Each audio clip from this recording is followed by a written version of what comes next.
Whiteboard demo. So other people's money. This is a fun way to buy a building when you have no money, okay? So we talked about the traditional loan is gonna cost 20 to 30% in a down payment, okay? The SBA is 10%. Now, besides small business owners like us that wanna own buildings, who purchases commercial real estate? Commercial real estate investors. But commercial real estate investors have zero interest in putting any business into a building. They want to buy a property that has a business. But when they go to the market, especially now with interest rates, they're stuck looking at this. So you've got a member. Every one of us have like some 1% member in our gym that has money. Maybe they already invest in commercial or residential. And this is what happened to me. His name was Ed. And Ed was a personal training client of mine, then a client, later one of my best friends, my kid's godfather. He's like, dude, I want to get into commercial. I'm tired of residential. I'm like, oh, I want to get in commercial too. He goes, man, I've been running numbers with my money guy. Like these, just the down payment alone, I just don't want to give up that much liquidity on a down payment for what it costs in Charlotte. And I go, I got an idea. Me. How about this? We create the Real Estate Holdings Co. Okay? Because I've got the golden ticket of being the gym owner. I get us this. So my value to him, even if I didn't put any cash in, which I did, I gave every last dollar I had to my name. But even if I had $0, I'm of lease of value to him here there of 10 to at least 20% equity instantly because he did not have to come out of pocket for that. So let's say we're going to go ahead and we're going to do, it's a $1 million purchase price. Okay? So if we want to go ahead and do 10% down here instead, we got $100,000. Okay? Versus he would have needed, if he were going to go do this on his own, $300,000, and he has to wait to bird dog a property that has a tenant in it. Guess what? He knows me. He's been a client for several years. He's like, I trust you. You're not going to fuck this up. You're doing a good job. So he gets a cash flowing tenant, and he doesn't have to come out of pocket 20 to 30%. He only has to come out of pocket 10%. And I get to set up shop as an owner as well. So it might look like this. So investor is going to go ahead and have 80% equity. Gym owner is going to have 20. And you're instantly getting vested at 20 because you saved it for him here. Cash in, the investor has put in the $100,000 down payment. Gym owner, dick, nothing. That's it. So the nice thing with SBA loans, you get to roll in your upfit, your closing costs into the loan as well.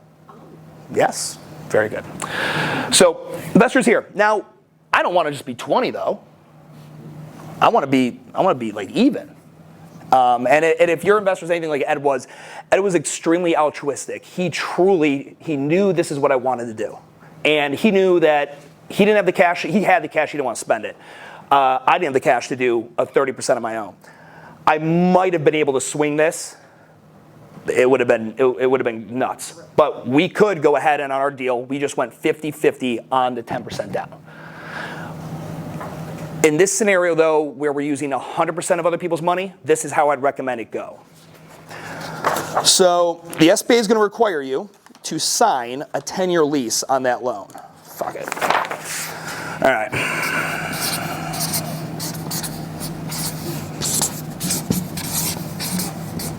Okay. So in year one, the gym owner is at, again, what was our starting point? The gym owner was at 20. All right. In year one, successful payment of rent every month. Cool. He's going to give me an extra 3%. The next year, successful payment, 3%. You guys can do the math. At the end, plus 30%, I'm now at 50. We are now partners. Fitty. That's a real nice partner, though. So it's opportunistic. I mean, this guy, he's not Mother Teresa. Right. He wants to. What a commercial real estate investor wants to own commercial real estate, right? But the hardest part about finding commercial real estate is finding the property that cash flows right with a reliable tenant. So I've taken care of that. He does not need the bird dog and tenant. That would take him maybe years. Yeah. He does not need to pay any kind of leasing commissions.